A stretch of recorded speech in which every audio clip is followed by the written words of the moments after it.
Hello. Good morning, good afternoon, good evening, wherever you are. Welcome to my channel Mareta Threads. In today's tutorial, we are making this bag.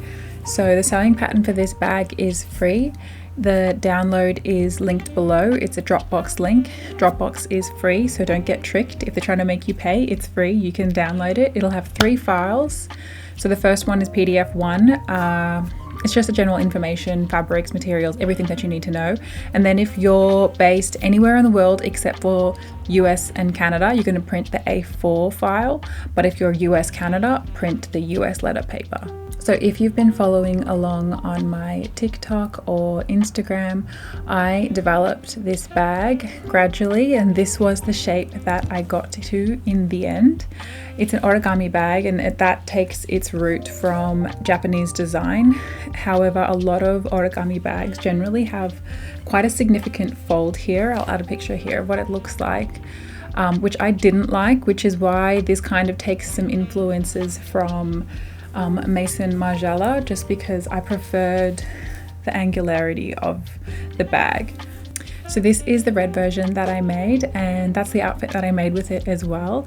I self-drafted that sailor collar and bow, so I actually think I'll add them to my free patterns to download as well if anyone wants to have a go. But I don't actually have that bag on me at the moment because I let my friend borrow it for Oz Fashion Week. But that is the red version, and this is a black version that I also made for my friend, and that's just what it looks like if you wanted to see. Here are the timestamps for this video if you want to skip ahead to anything, but I'll also include those timestamps below in the description box. So I think that's everything, and I think we can get started. To begin, print page 1 and then use the measuring box to either measure 1 centimeter or 1 inch. If that's correct, then print the remaining pages. I then like to stack all the pages together, lay it down flat and grab a Stanley knife and a ruler and trim off the right hand border and then the bottom hand border. However, if you don't have a Stanley knife and ruler or cutting mat, you can just use scissors to trim off these 2 sides.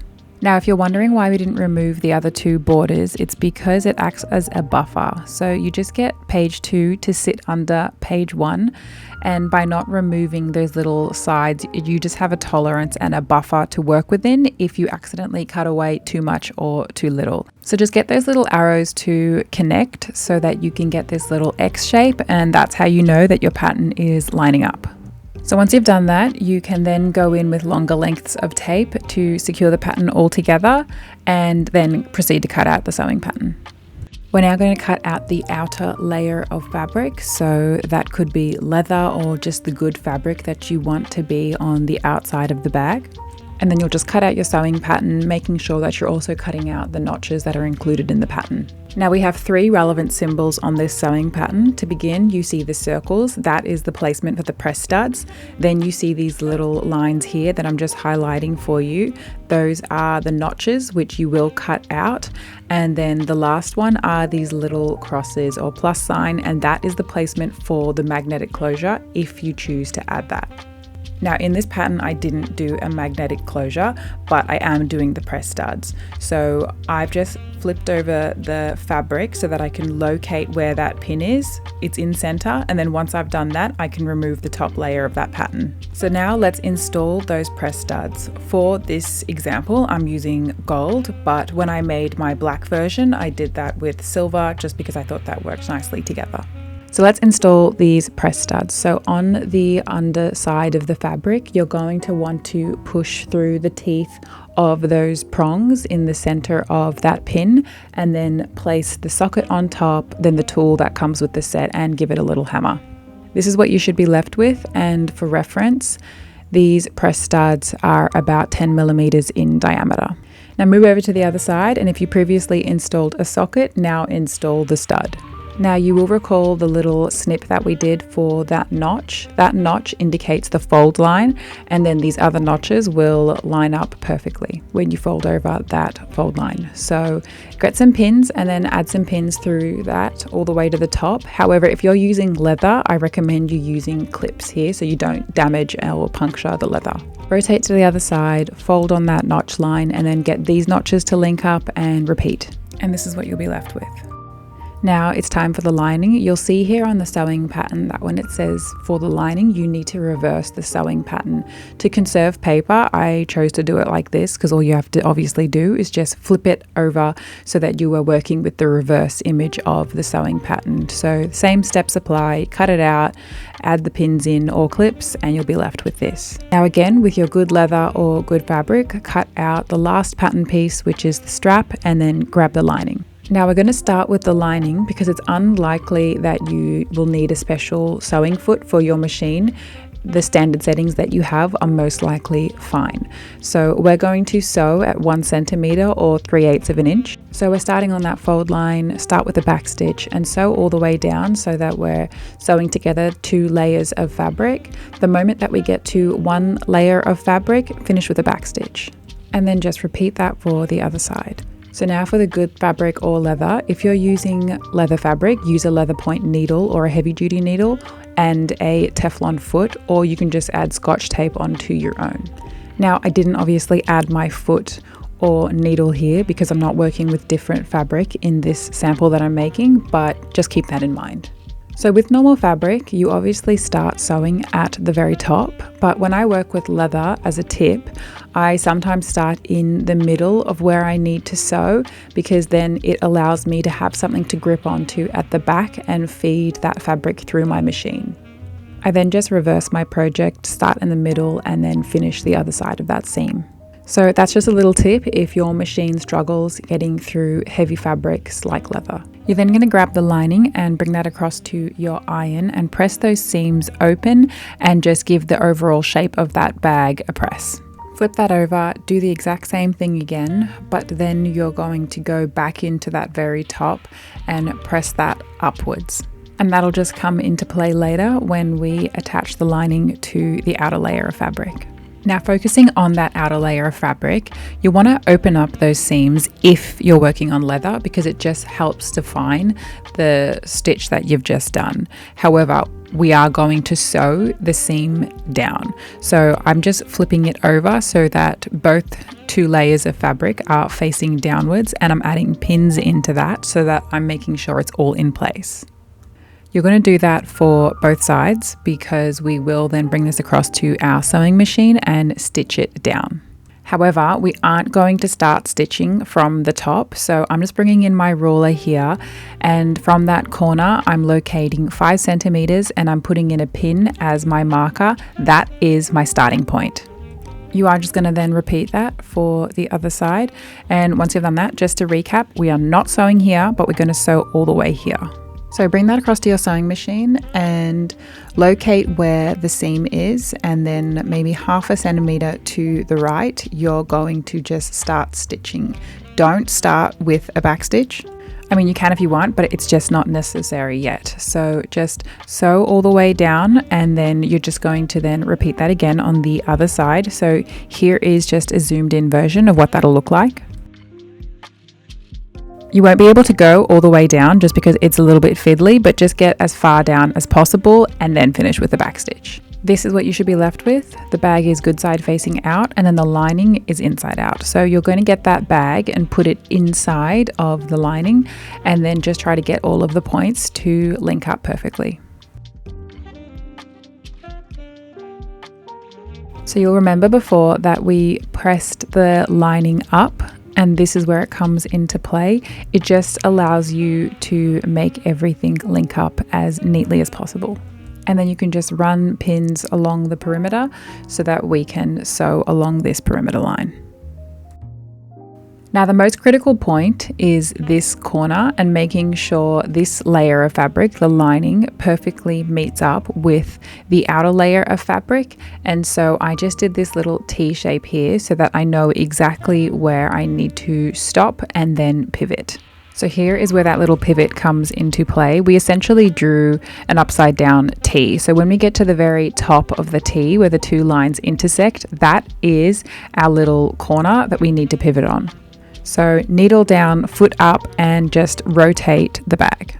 And then just sew all along this perimeter. So let's just do that again one more time slowly. Notice the lining is currently facing up. I get down to that little point where the 2 lines intersect. Needle is down, rotate, and make sure that I am still maintaining that 1 centimeter or 3/8 of an inch seam allowance. And then just close the loop off on sewing that perimeter. This is what you should be left with. Grab your pickers and open up a little hole in the lining. This is what we'll use to later turn the bag inside out. However, before you do that, get your scissors and make a little notch in the corner of the bag, getting as close to as possible of that thread without going past it, and then also trim off these top corners because it just helps remove some of that bulking when we turn it inside out. Also, before I forget, add some pins into that opening of the lining just so that we can remember to close that off later. Now just have a fiddle with the lining and the outer layer, add in a little pin because you just really want to make sure that that lining is a little bit lower than the outer layer, and then pop pins all around that top perimeter, making sure that that lining is concealed. Now you will also remember that before we didn't stitch along here, we started 5 centimeters below. So it is time to complete that stitch line. So I just find where it starts, put my needle into it, and then I concentrate on this corner and really making sure that that lining is underneath. And then I just sew along the perimeter to secure the fabric into place. And this is about 1/2 centimeter seam allowance. Also, please remember to begin with a backstitch. Now, as we get to the other side of the bag now, I sew to the corner and I get maybe 0.5 of a centimeter in because I want to follow it down until I link up with that other stitch line that we already made. And then I just do my best to go back over the top of it so it's one continuous stitch.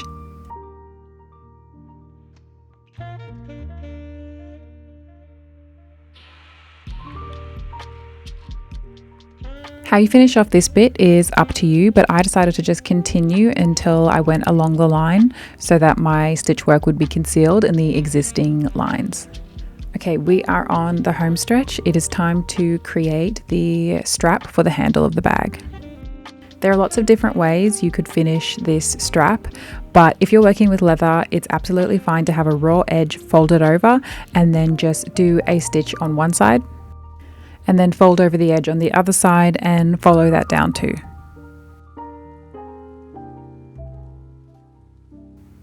Now the fabric for the strap is on the larger size, and that is so that you can alter it to the fabrication of the bag that you've decided to make.